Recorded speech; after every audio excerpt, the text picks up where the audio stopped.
Greetings and welcome back to Room 303 in Sophomore English. We are in Unit 3 studying nonfiction essays. We're looking now at a second reflective essay. This one is Commemoration, 1 Million Voices, the Rudolfo A text.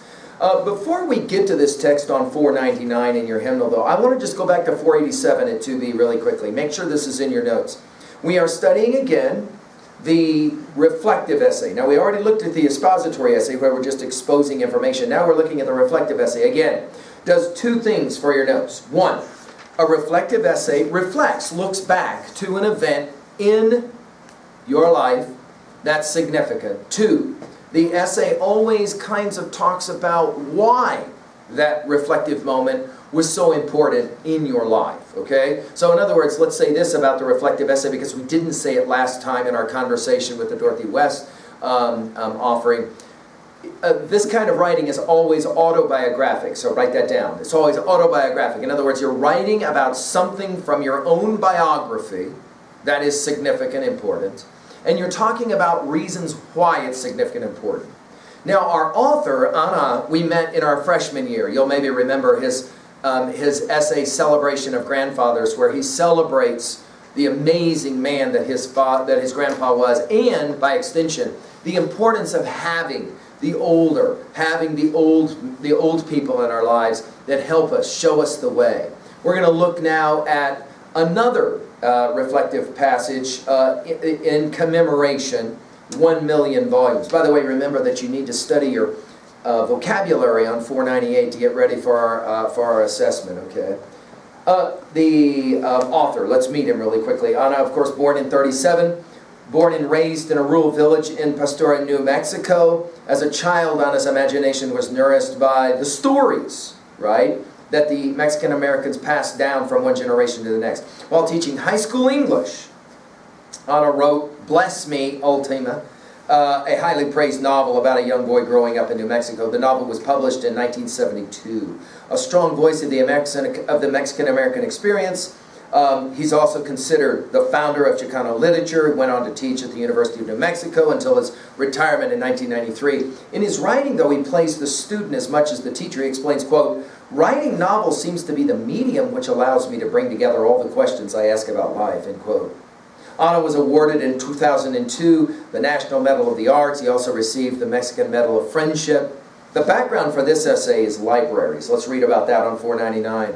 In this essay, Anaya is astounded by the size of the University of New Mexico's library. Libraries perform a variety of functions. For example, a neighborhood library may preserve local history. A university library supports the research of scholars in a variety of subject areas. The Library of Congress guards the historical and cultural records of the United States. So put it in your notes at level 1 already. This is going to be a celebration of libraries, okay? When the University of New Mexico library acquires its 1 millionth book, Rudolfo A uses the occasion to reflect on the great importance of libraries as places that stimulate and nurture free thought. You'll maybe remember that we did a similar essay in our freshman year where we were talking about the possibility of the closing of a library and the significance of a library. You'll maybe remember that one. In this Commemoration, 1 million volumes, this is a somewhat unique kind of approach because Anaya will draw connections between books and the many people and stories that opened up his childhood mind in the natural and intellectual world. So we don't often do this, but I'm going to start at 3b. Right even before we begin, jot down for you, what's your last time you went in a library? Any library. Just can you remember the last time you did it? And what were you doing there? Were you there because you chose to be there? Somebody made you go there? And we're going to come back to these questions.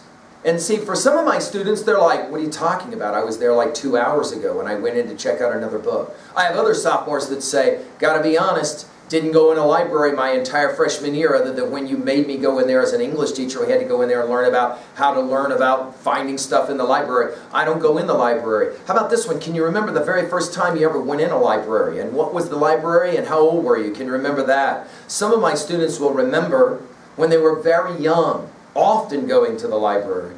Others of my students will report, I can't remember ever going into a library. I even once had a sophomore who actually said it out loud, do we have a library in this town? He didn't even know. Didn't even know that we have a public library in our town. Other students looked at him like, are you serious with me? Dude, you didn't go like to the library all through your summer days when you were a kid, etc., etc. So we're going to hear a little bit about the significance of libraries. Now let's pause for a moment and make this point. As time goes on, and as volumes become increasingly available online, it is true that if you possess a smartphone or technologies of its kind, you don't need to go to a physical library to read and be exposed to lots and lots of information. I was recently talking with a student who said, I don't really read a lot, but I go on YouTube and watch videos to learn new information about stuff. I'm not reading that stuff. Somebody's telling me about that stuff, right?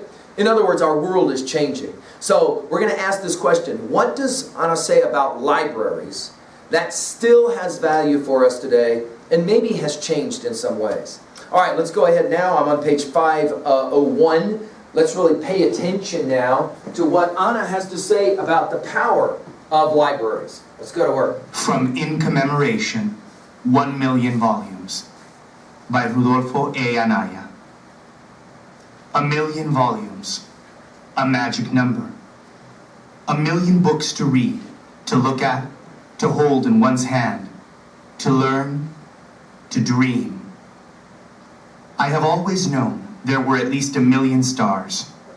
In the summer evenings when I was a child, we, all the children of the neighborhood, sat outside under the stars and listened to the stories of the old ones, los viejitos.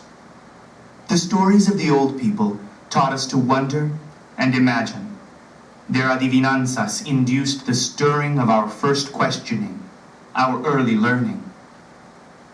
I remember my grandfather raising his hand and pointing to the swirl of the Milky Way which swept over us. Then he would whisper his favorite riddle. Hay un hombre con tanto dinero que no lo puede contar. Una mujer con una sábana tan grande que no lo puede doblar. There is a man with so much money he cannot count it. A woman with a bedspread so large she cannot fold it. We knew the 1 million stars were the coins of the Lord, and the heavens were the bedspread of his mother. And in our minds, the sky was 1 million miles wide, 100 million, infinite, stuff for the imagination. And what was more important, the teachings of the old ones made us see that we were bound to the infinity of that cosmic dance of life which swept around us. Their teachings created in us a thirst for knowledge. Can this library, with its 1 million volumes, bestow that same inspiration?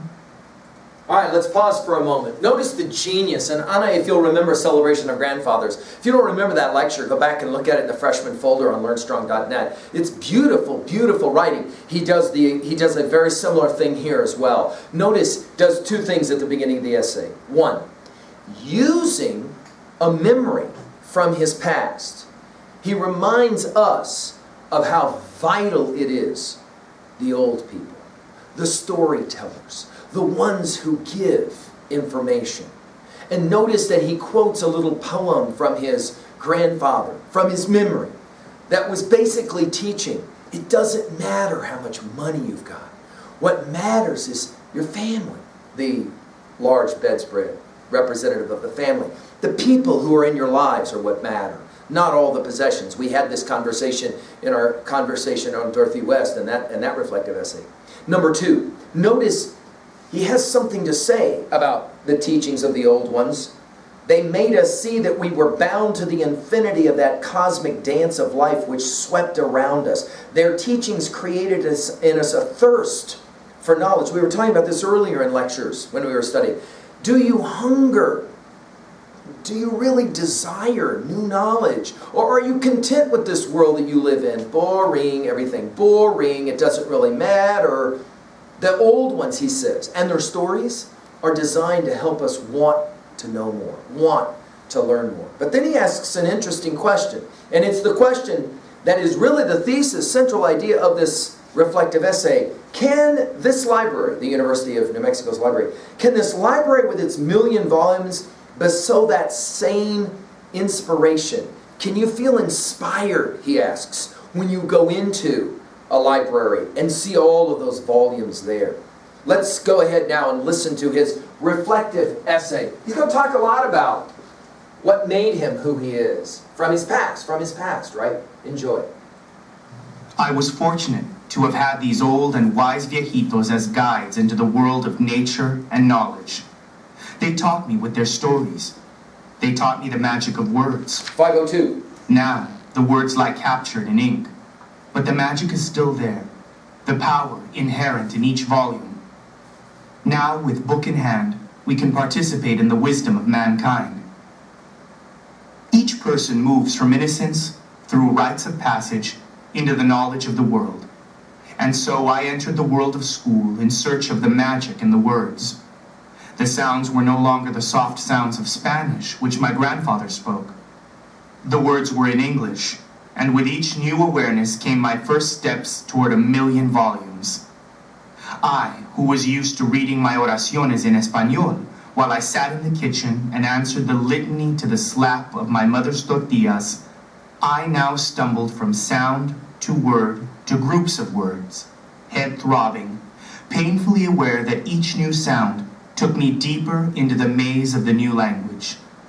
Oh, how I clutched the hands of my new guides then. Learn, my mother encouraged me. Right? Learn. Be as wise as your grandfather. He could speak many languages. He could speak to the birds and the animals of the field. Yes, I remember the cuentos of my grandfather, the stories of the people. Words are a way, he said. They hold joy, and they are a deadly power if misused. I clung to each syllable which lisped from his tobacco-stained lips. That was the winter the snow came, he would say. It piled high, and we lost many sheep and cattle, and the trees groaned and broke with its weight. I looked across the llano and saw the raging blizzard, the awful destruction of that winter which was embedded in our people's mind. And the following summer, he would say, the grass of the llano grew so high we couldn't see the top of the sheep. And I would look and see what was once clean and pure and green. I could see 1,000,000 sheep and the pastores caring for them, as I now care for the 1,000,000 words that pasture in my mind. But 1,000,000 books. How can we see 1,000,000 books? I don't mean just the books lining the shelves here at the University of New Mexico Library. Not just the fine worn covers, the intriguing titles. How can we see the words that lie waiting in each book? 1,000,000 worlds. 1,000,000,000 worlds. And the beauty of it is that each world is related to the next, as was taught to us by the old ones. Perhaps it is easier for a child to see. Perhaps it is easier for a child to ask, how many stars are there in the sky? How many leaves in the trees of the river? How many blades of grass in the llano? How many dreams in a night of dreams? All right, let's pause for a second. Hey, can I do this really quickly with you at the rhetorical level at 2B? I like to point out to you sophomores, because we have a tendency sometimes to see but not see, if you get my drift. We see but we don't really see. We don't fully understand what we're looking at. For example, I just want to look on page 502, the power of repetition when you're writing. Watch this. 2 times on this page, on page 502, we have this example of a repetition that starts to then, your prose can start to read like poetry. Look at it. In the first full paragraph on 502, notice he says, I, who was used to reading, he says, while I sat in the kitchen. I now stumbled from sound to word to group of words. Do you see that repetition of the I? Look down at the bottom of the page. 1,000,000,000 worlds. And the beauty of it is that each world is related to the next, as was taught to us by the old ones. Perhaps it is easier for a child to see. Perhaps it is easier for a child to ask. You see the repetition of words? Jump back really quickly, just because we can do this and we are comparing the 2 titles together. Jump back to Dorothy West's The Sun Parlor for just a second. Go to page 492 real fast. I could have pointed this out to you in the earlier conversation, but let's look at it again. Notice she I'm in the second major paragraph on 492. She, who was always in motion. By the way, we're talking about Sis, the one who's not allowed to come into the sun parlor. She, who was always in motion. She, who never took time for a second look at anything. Jump down a couple of lines. She, in the awakening that came when she was 8. Do you see it? That repetition? We're going to see examples of this type of thing all the way through. Jump back to page 502. Notice he's asking, Anna's asking a very interesting question. With book in hand, can we participate in the wisdom of mankind? I have students that see this as a brilliant, brilliant kind of observation. Is it possible to participate in the wisdom of humankind? Right? We say mankind here, but today we would say humankind. Both the wisdom of men as well as women, right? Notice, he says, learn. My mother encouraged me. Be as wise as your grandfather. He could speak many languages. We're not just talking about languages like English, Spanish. We're talking about the language of birds and animals in the field. That idea of learning, right, is then, notice, down a little bit later. Remember the stories of the grandfather. Words are a way, he said, they hold joy. They're a deadly power if misused. Go back to that line, that notion. We are the stories. We've said this often in 303. We are the stories that we tell, the stories we retell. For example, if I want to know who you are, all I have to do is look at the songs on your playlist in your phone or somewhere else. All I got to do is look at the lyrics in those songs. That tells me who you are. That tells me what you care about. That tells me what you dream about. That tells me what you don't care about, what you don't dream about. I've had sophomores that say, no, the songs on my playlist are the songs I like. I don't identify with them. We are the stories that we tell, we retell. The stories we accept, the stories we reject. So notice Anna here early on is reminding us how vital those stories are. First from the old, right? As we begin to adopt those stories one way or the other. He asks it again, 1,000,000 books, and then notice at the bottom of page 502. How can we see the worlds that lie waiting in each book? 1,000,000 worlds, 1,000,000,000 worlds. Notice again the repetition, right? And the beauty of it is that each world is related to the next. I've had sophomores that write this down because all of a sudden it jumps off the page to them. Wait. In 303, we define learning as the capacity to develop, connect, relate new information to old information. We're always playing that game. You notice this, right? Our whole annotation theory is built around this concept of relating new information to old information. Notice he asks it this way. Is it possible that the beauty, he asks, of all of these books in each world is related to the next as it was taught to us by the old ones? Perhaps, he says, it's easier for a child. We could jump already to 3a, huh? My heart leaps up when I behold a rainbow in the sky. The child is father of the man, and I can wish my days to be bound each to each by natural piety. That idea. Children have things to teach us. Really, like what? Curiosity. Funny how you never hear a 4-year-old tell you he or she is bored. Just does not happen. Why? Because 4 and 5-year-olds, the whole world is brand new to them. Everything is amazing. Take them to the park, and they love it, even though they were there yesterday and the day before that, right? Perhaps it's easier for a child to ask, how many stars are there in the sky? How many leaves in the trees of the river? How many blades of grass? How many dreams in a night of dreams? Children ask questions. You ask those questions. That's the point of Anna. You ask those questions, and the reason you learn to ask those questions when you were a child is because you were exposed to the old, who challenged you to ask those questions. Notice on page 503, we've got some literature and context with cultural connections. Notice Mexican-American pride, Anna's celebration of his grandfathers in the spirit of the Chicano movement of the 1960s. Notice you've got a graph chart there showing you distributions of the Hispanic population in 2002. Obviously, by now, this has changed radically. You can do this kind of research on your own online, right? The idea here is that we should be celebrating our common cultures together, not divides, right? Not divides. So now we're going to hear Anna talk about how this understanding from the old, especially from his grandfather, affected the way that he taught and the way that he learned. I'm on page 503. I hope that you now are into this essay and can recognize the power of some of the ideas he's about to present. So I worked my way into the world of books. But here is the paradox. A book at once quenches the thirst of the imagination, and ignites new fires. So true, right? So true. I learned that as I visited the library of my childhood, the Santa Rosa Library. It was only a dusty room in those days, a room sitting atop the town's fire department, which was comprised of one dilapidated fire truck used by the town's volunteers only in the direst emergencies. But in that small room, I found my shelter and retreat. If there were 100 books there, we were fortunate. But to me, there were 1,000,000 volumes. I trembled in awe when I first entered that library because I realized that if the books held as much magic as the words of the old ones, then indeed, this was a room full of power. No doubt, right? No doubt. Miss Pansy, the librarian, became my new guide. She fed me books as any mother would nurture her child. She brought me book after book, and I consumed them all. Saturday afternoons disappeared as the time of day dissolved into the time of distant worlds.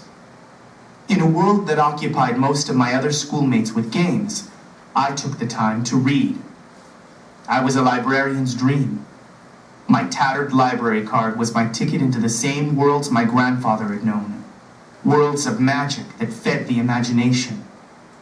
Two titles really quickly I'll share with you. We're going to study both of them in your senior year, but it's time now as sophomores to start laying some of that groundwork, so put them at 3A. The first of those is the great little sonnet by John Keats. A friend brings him a copy of Homer's Iliad, translated by Chapman. And after he finishes reading it, Keats writes a famous sonnet upon first looking into Chapman's Homer, where he says, "Good reading is like good traveling." I would write that down. We'll come back to this text later in your senior year. Good reading is like good traveling. It expands the borders, the horizons, your knowledge. And in the process of doing so, you somehow feel